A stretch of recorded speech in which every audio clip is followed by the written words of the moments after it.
Chapter 1. Computing the Future. Rachel put down her pen and closed her eyes. She felt tired, very tired. She looked up at the clock. 4:30, good. There was enough time to get to the newspaper office before 5 o'clock, and she wanted the advertisement to go into Friday's newspaper. Then, well, she didn't know what was going to happen next. It was a wonderful idea, and it was a new idea.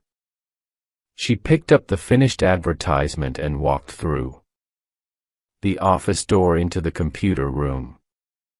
The computer room was always busy. 14 people worked there. Rachel smiled and said, "Hello" to everyone as she walked across the room. Long pieces of blue paper were coming out of the computers. The operators were checking them carefully, then putting them into envelopes. Rachel's company used computers to do horoscopes for people. You sent the date, time, and place of your birthday to the company, Computer Astrology Ltd., and the computers could do a horoscope for you. Rachel's boss, Mervyn Astra, started the company 3 years before. Mervyn Astra wasn't his real name, of course. But it sounded good. It sounded good in the newspaper and magazine advertisements. His real name was Brian Smith, but only a few people knew that. Rachel was his assistant. She didn't like Mervyn very much. He was a short fat man with glasses and very long hair. Mervyn drove an orange Rolls-Royce everywhere. There were gold stars all over it. "It's good advertising," Mervyn always said. Anyway, when Rachel had the new idea, Mervyn said, "All right, you can try it." On Friday morning, Rachel got up early.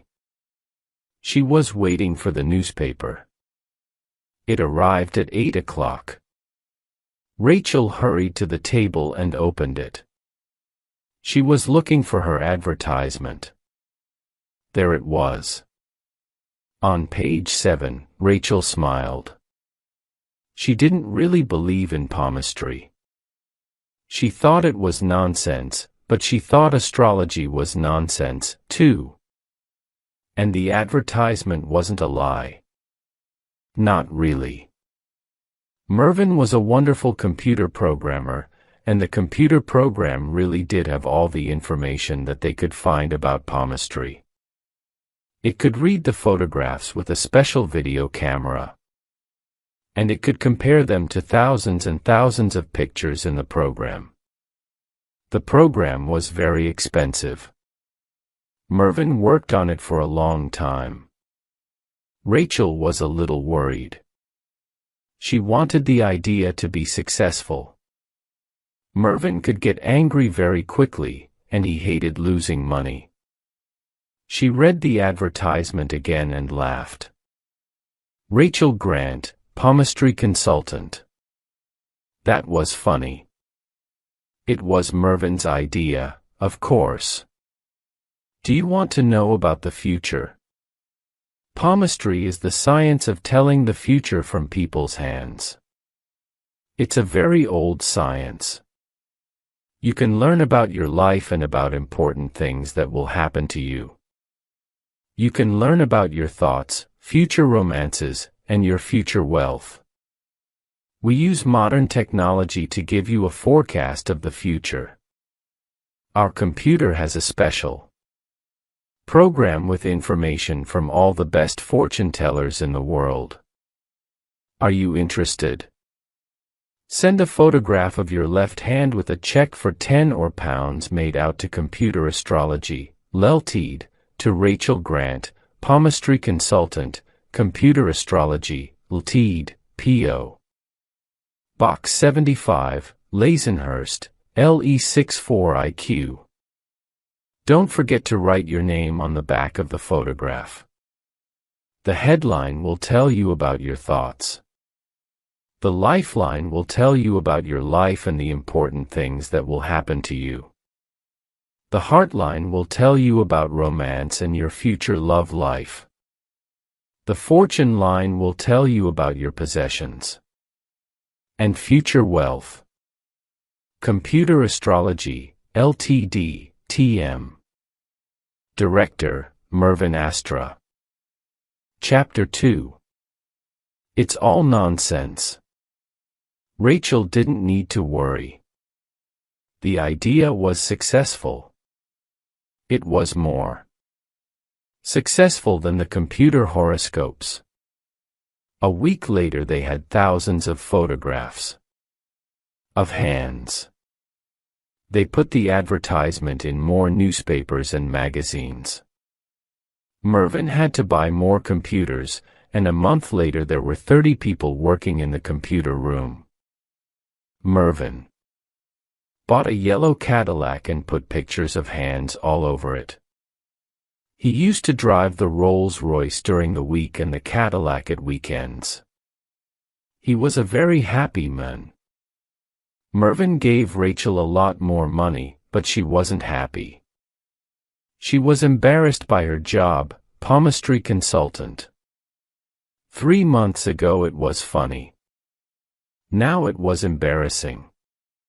When people said, "What do you do?" she usually said, "Oh, I work with computers." One day Rachel was at a party. She was speaking to a woman. They were talking about sport when the woman asked her name. Rachel told her. Suddenly the woman said, "Are you the Rachel Grant? You know, the palmistry consultant."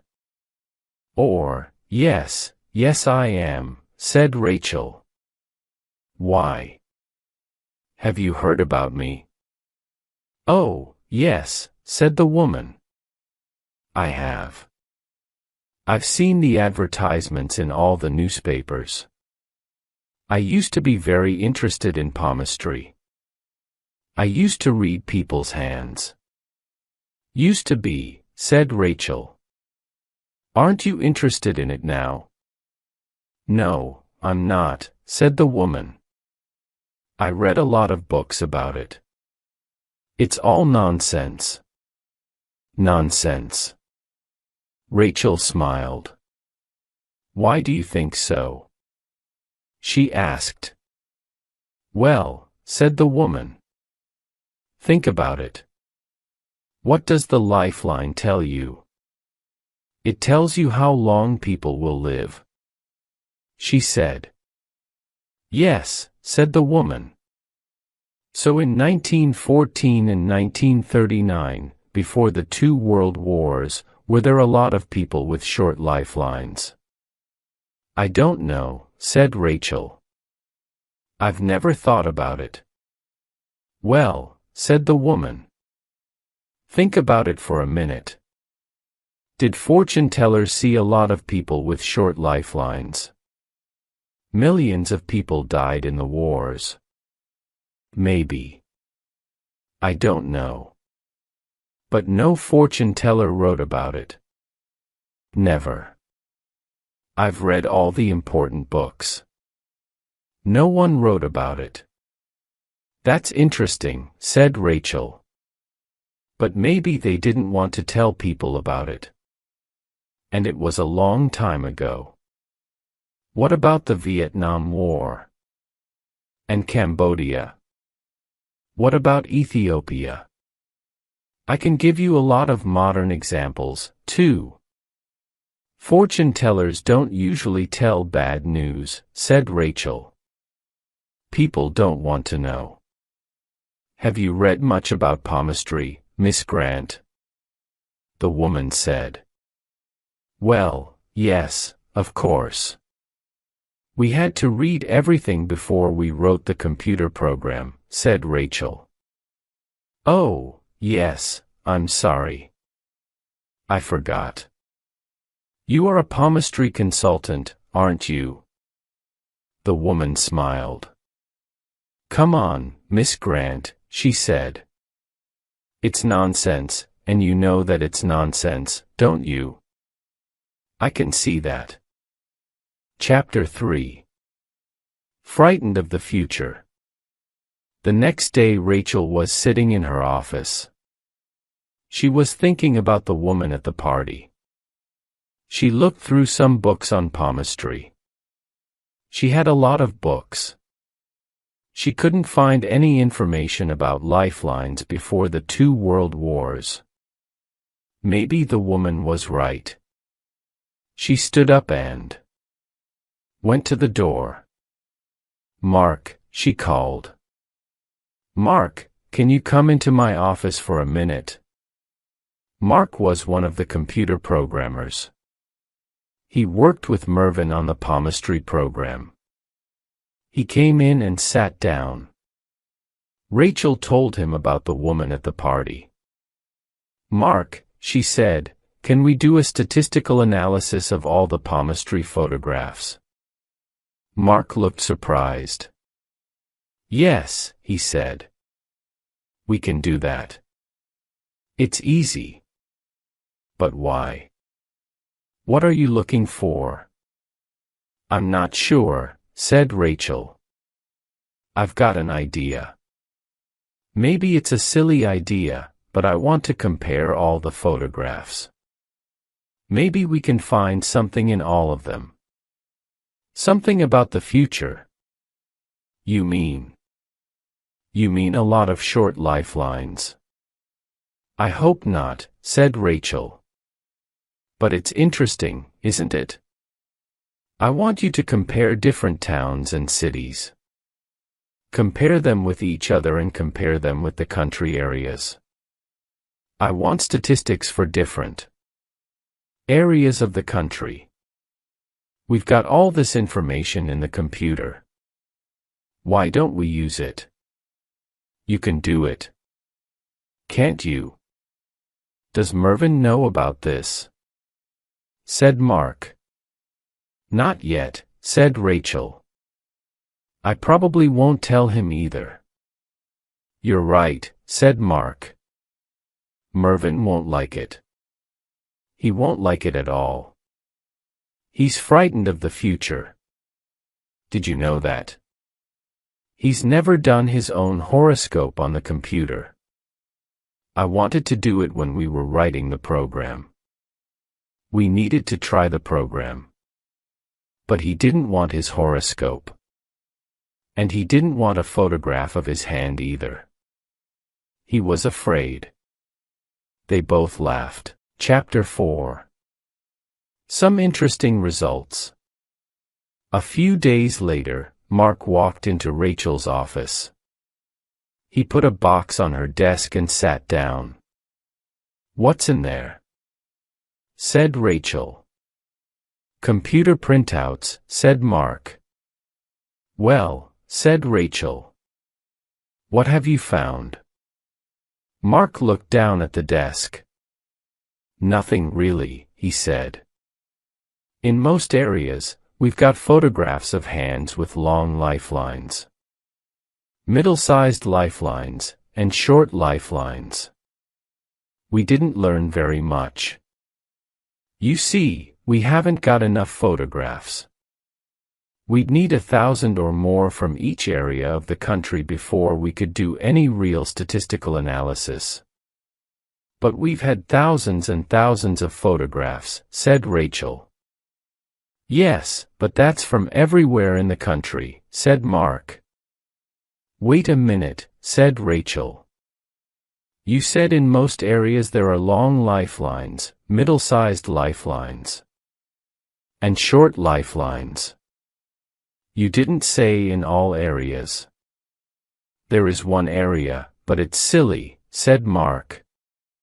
"Go on," said Rachel. "It's only one town." "Chateford," he said. "Chateford," said Rachel. "Yes, it's a middle-sized town in the southwest. About 130,000 people live there. I know the town well, I used to live there too." "You used to live there?" asked Rachel. I didn't know. Yes, I used to be a computer operator at the power station. That was 4 or 5 years ago. Before I worked for Mervyn. Anyway, there's a big nuclear power station just outside Chateford. I used to work there on computers. What about Chateford? Said Rachel. First, we've got nearly 2,000 photographs from Chateford. 2,000. Isn't that a lot from one town? Yes, and it's enough to do a statistical analysis. Look at the list. These are all towns about the same size as Chateford. There are 22 photographs from Norwich, 108 from Oxford, 93 from Bournemouth, 105 from Torquay, 86 from Brighton, 42 from Exeter. Why did we get so many from Chateford? Asked Rachel. Yes, I wanted to know that too. It's very easy. Mervyn's brother owns the newspaper there. The Chateford Evening Star. He gave Mervyn a lot of free advertisements. And he wrote a lot of stories about computer palmistry for the newspaper. Mervyn comes from Chateford. I met him there. He was visiting his brother. Well, what's strange about the photographs?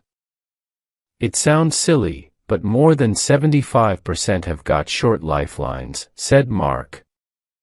Did that happen in any other town? Not really. All the photographs from Norwich had long lifelines. Then I looked at the addresses on the back of the photographs. We only had 22, but 20 were all from the same hospital for old people. They were all from people more than 80 years old. That's interesting.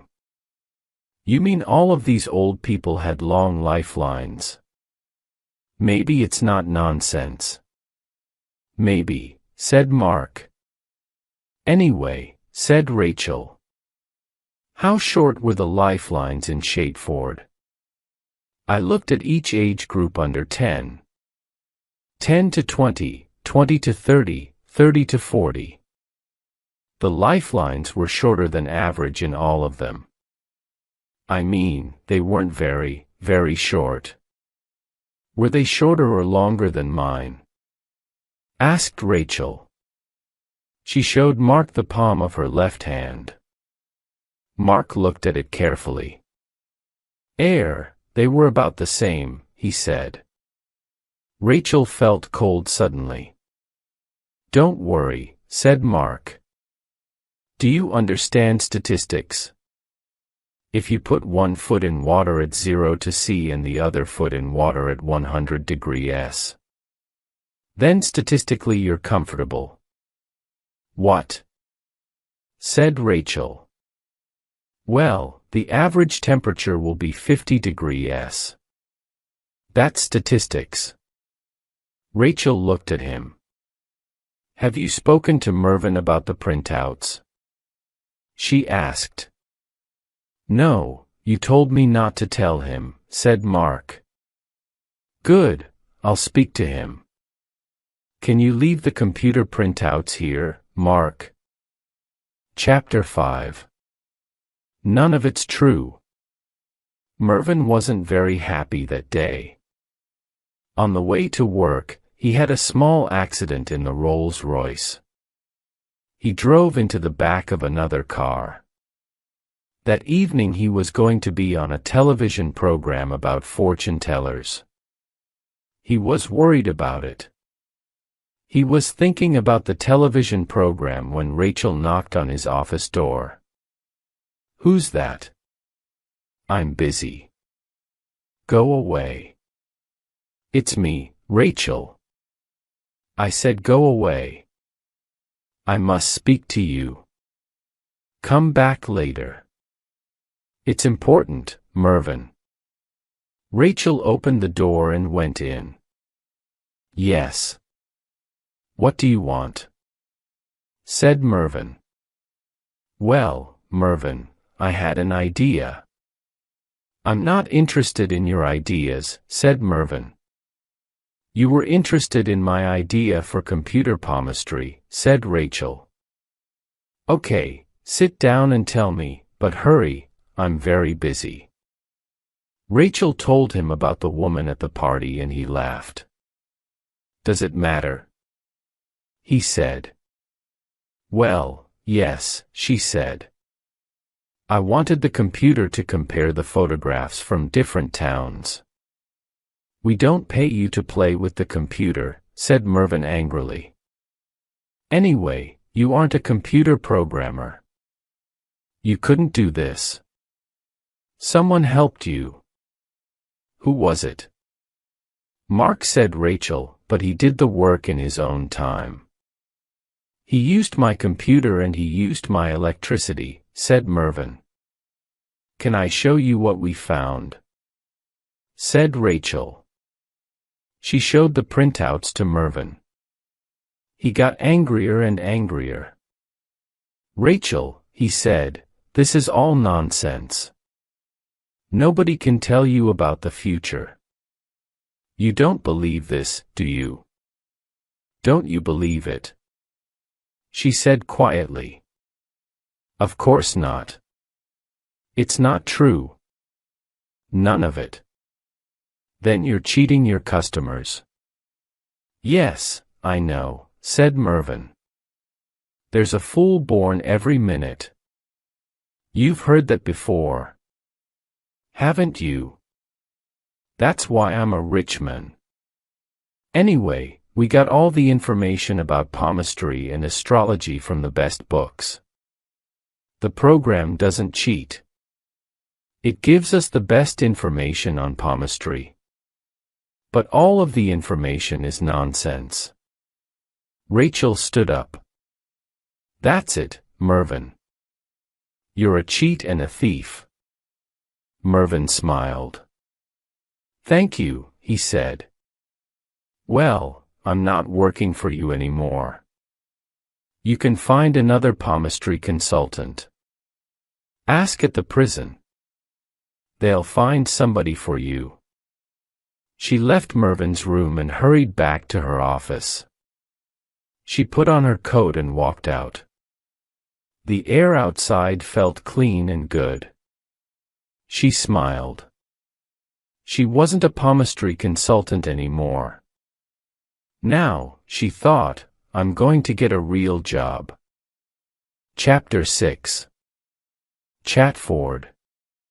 Rachel left computer astrology on March 19th. She soon found another job as a reporter for the Daily Echo, a newspaper in London. She was a reporter before she worked for Mervyn, but she never forgot about Mark's computer printouts, and she never forgot about Chateford. One day she was talking to her boss at the newspaper and she told him about the lifelines. He laughed. Do you believe it, Rachel? He said, I don't know, but it's interesting. Yes, it's a good story. Look, why don't you go to Chateford? Perhaps you can write a story for the newspaper.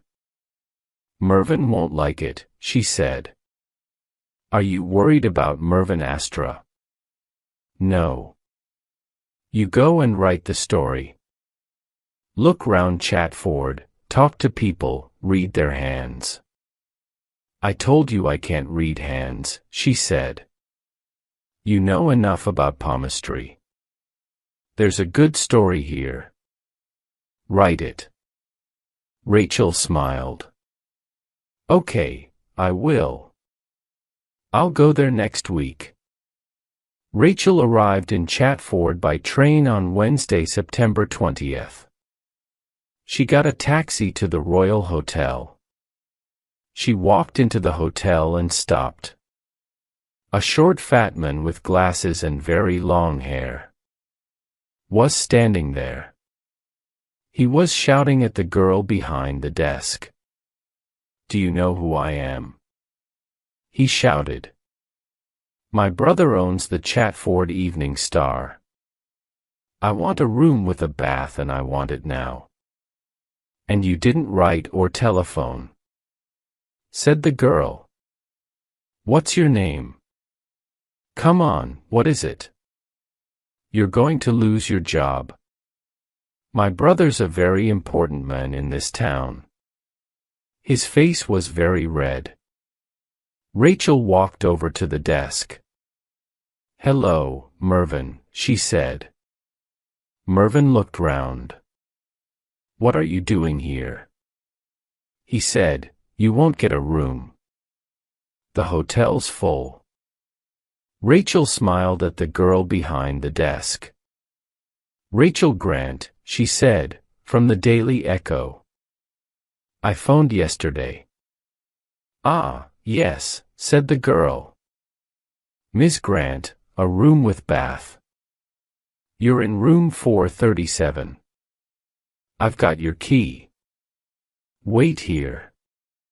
Someone will take your case to the room. Thank you, said Rachel. Mervyn looked very angry. Well, I'm not staying here. I'm going to another hotel, a better one. Good, said Rachel. Good night. Mervyn walked out of the hotel. The girl behind the desk was smiling. Enjoy your stay, Miss Grant, she said. Thank you, said Rachel. I will. Chapter 7. Terrible news. On the morning of September 21st, Mark woke early. He couldn't sleep. He had dreams all night about Rachel and the computer printouts. He went downstairs to get the newspaper. It was on the floor with the letters. He picked it up and looked at the front page. Daily Echo London. 20 were in September. The worst day ever. Nuclear explosion in Chateford. Thousands dead at 10:35. Yesterday evening, there was an atomic explosion at the Chateford nuclear power station. Thousands of people are dead. The army has closed all roads around Chateford. And there is no news from the town. Nobody knows why the power station exploded or how many people have died. Our reporter, Rachel Grant, was in the town when the power station exploded. The army has asked people to stay in their homes in an area 50 miles around Chateford. The Prime Minister will speak on television and radio at 9 o'clock this morning. Mark put down the newspaper. He was crying. He went to a cupboard and took out the box of computer printouts. He looked at them for a moment.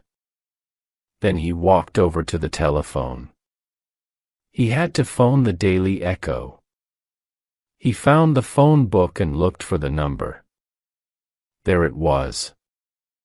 01711311676. Then he stopped and thought.